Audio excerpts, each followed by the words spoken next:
खास तौर पे मिड और स्मॉल कैप स्टॉक्स में ज़्यादा वैल्यू हंट करते हैं। और अब तो सुना ये कि आप एसएमई में भी काफ़ी ज़्यादा रिसर्च कर रहे हैं, डीप रिसर्च कर रही हैं। एक तरफ तो यस। ये इनमें सुपीरियर ग्रोथ होती है, लेकिन दूसरी तरफ उसमें हायर रिस्क भी एसोसिएट होते हैं। हमारे बहुत सारे व्यूअर्स भी उस एरिया में इंटरेस्टेड हैं। एक दो खास बातें बताएं कि जब मिड एंड स्मॉल में हम स्टॉक्स ढूंढें, स्पेशल और थोड़ा बहुत एसएमई की साइड में भी, दो तीन कौन सी बातों का ध्यान रखें और आपको कहाँ रुचि आ रही है इसमें, किस तरह की कंपनीज आप देख रहे हैं? देखिए, हमको स्टार्ट से चालू करना है कि हम एसएमई में देख क्यों रहे। इन्वेस्टिंग करना, व्हाट इज इन्वेस्टिंग, बेसिकली हमको अच्छा कंपनी खरीदना है but also eight good valuation. फिर हमको डाइवर्सिफाई करना है इन डिफरेंट सेक्टर्स ताकि हमको कोई सेक्टर स्पेसिफिक रिस्क ना हो।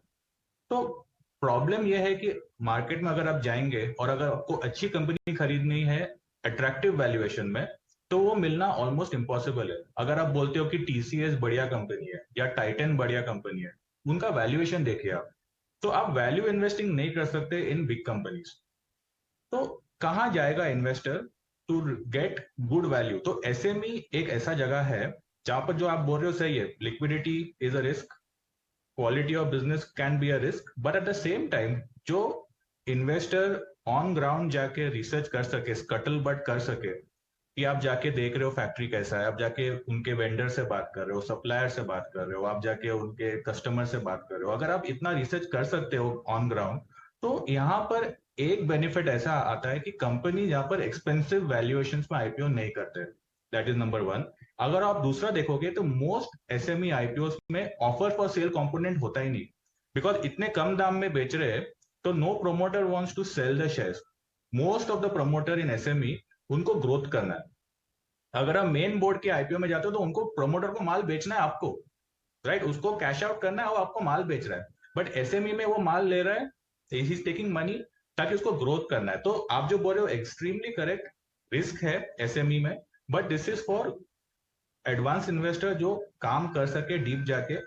बट अगर आपको अच्छी कंपनी मिल गई एसएमई में, तो आप मल्टीपाई का रिटर्न बना सकते हो, but you have to diversify, you need to ensure कि एसएमई का एक्सपोजर पोर्टफोलियो में बहुत हाई नहीं हो। I would prefer to keep it 10 to 15%। But यहाँ पर अच्छे अपॉर्चुनिटीज मिल सकते हैं। बेसिकली वैल्यू इन्वेस्टिंग जिसको करना है, वो एसएमई में कर सकता है। मुझे लगता है अगर फॉर एग्जाम्पल अगर वॉरेन बफेट आज इंडिया में होता और अगर 20-25 साल का होता, तो वो यही एरिया में करता, स्मॉल कैप मिड कैप में करता और एसएमई में ही रहता largely. You would not find Warren Buffett going and value buying Hunt कर रहे हैं, some अगर big आप company. नाम बता सके तो और अच्छी बात है, और नहीं तो आप थीम्स बता के जाइए, आपने क्या ऐड किया है अपने पोर्टफोलियो में 3-4 महीनों में, किस तरह के बिजनेसेस को आप स्टडी कर रहे हैं? नाम बताना इज इम्पॉसिबल अजय, नाम ठीक। से अवॉइड करेंगे, बट थीम जो है, आप, मैं काफी बात कर चुका हूँ।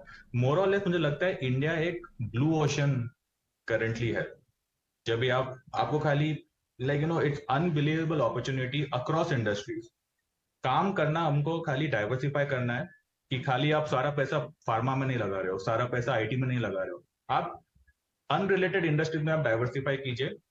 और फिर आप इंश्योर कीजिए कि कंपनी एक इमर्जिंग सेक्टर में मार्केट लीडर हो। And if you can do these 4-5 things portfolio में टू मैनेज योर रिस्क, बहुत पैसा बनने वाला है।